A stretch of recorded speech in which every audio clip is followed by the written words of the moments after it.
Hey gang, how's it going? Guys, gals, men, women. Okay, I'm going to share some advice with y'all. A lot of you may disagree with this about the Harley Evo, but I swear I'm right, and these techs are just making a bunch of damn money off y'all. Timing on the Harley Evo. Okay, I'm not talking about mechanical timing. I'm talking about electrical timing.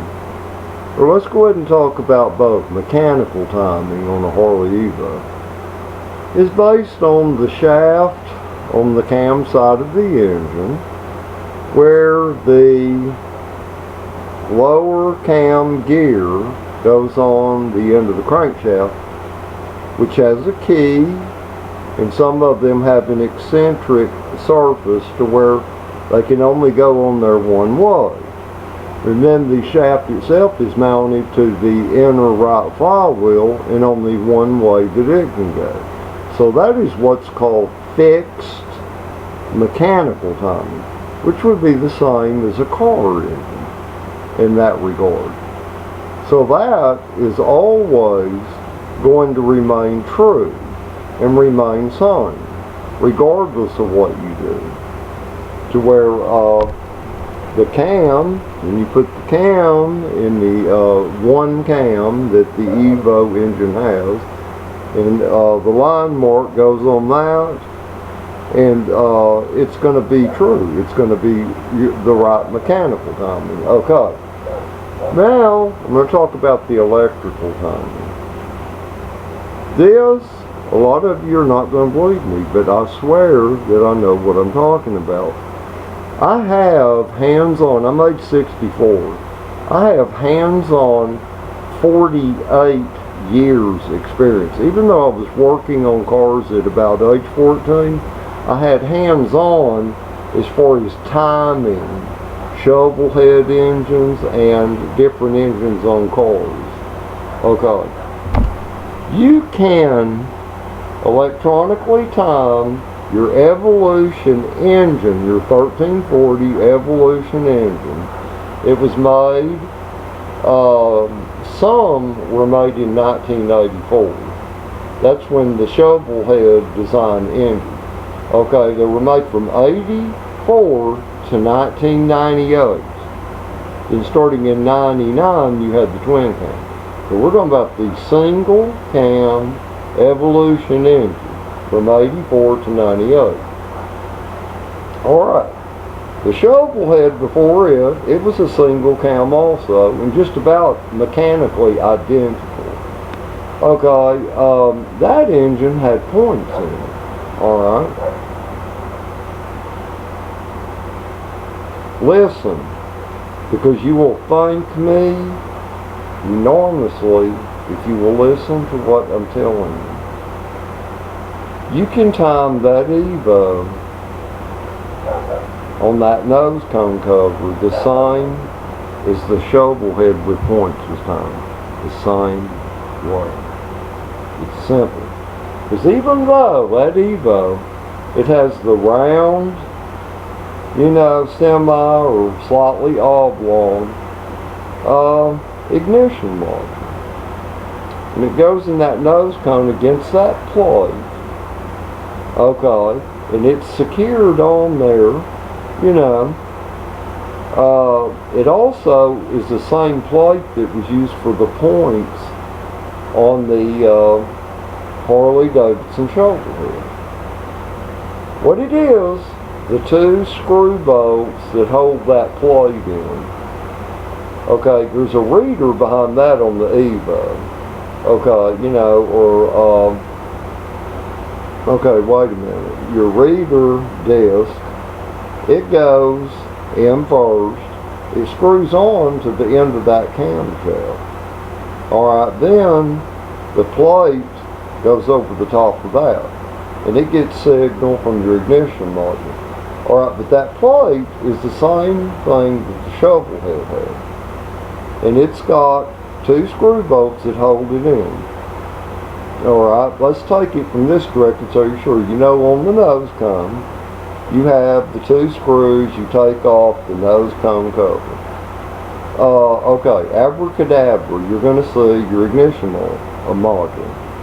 Okay, then you're going to also have the 2 screw bolts. Okay, loosen those, don't take them out. Loosen them. It takes a wide screwdriver, you put in each one, and you unscrew it slightly. You know, just to where you can grab the sides of your ignition module and turn it to the left or turn it to the right. Alright, before you start this, get your engine warm. Get your engine warm, okay. You know, it should be hot, you know. You'll get better results. Because your carburetor, your engine is going to idle slower at cold. And you would have to compensate for that, as to where if it's hot, your engine is going to be at its highest idle based on the way it's set.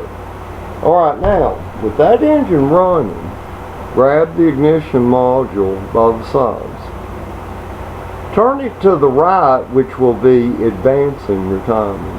Turn it to the right until the engine shakes a little, and then back it off, meaning that it's advanced too much when the engine starts running irregularly. Turn it to clockwise to the right until it idles as fast as it'll idle, but gets to where it will run like it will skip spark or whatever. Alright, then start turning it counterclockwise till the shaking stops. Till the shaking stops. Which will mean you're retarding it from the most advanced position it can be. Alright, then snug those down slightly. Reach up to your throttle. Do a quick rev. If it hesitates, turn it back counterclockwise a little more, that you're retarding it again. Then tighten it down. Rev it. If the hesitation stops, tighten them down, those 2 screw bolts. Then ride it around the block. Okay? And if it doesn't spit back, which would be too far advanced, or have like spark knock, okay, it's right. It is right. Okay? And it should run right there once you get it to where it doesn't hesitate and you give it throttle when you're retarding it counterclockwise from the most advanced position. Alright, and tighten that down. Alright, now here's the thing about it.